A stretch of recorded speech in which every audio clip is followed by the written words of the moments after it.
అందరి అవకాశాలను నేను దెబ్బతీస్తానని మాట్లాడుతున్నాడు ప్రతిసారి.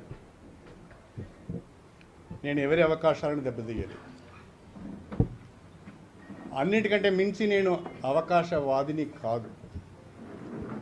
అవకాశాల కొరకు పరిగెత్తలేదు. ఒక్క మాటలో చెప్పాలంటే అవకాశాలు నన్ను వెతుక్కుంటా వచ్చాయి.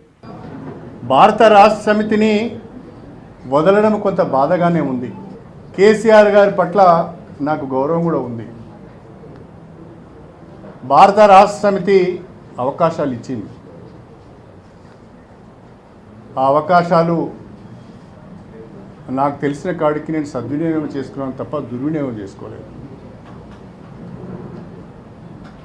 ప్రత్యేకంగా కేసీఆర్ గారి పైన నేను ఏ రకమైన విమర్శలు చేయదలుచుకోలేదు.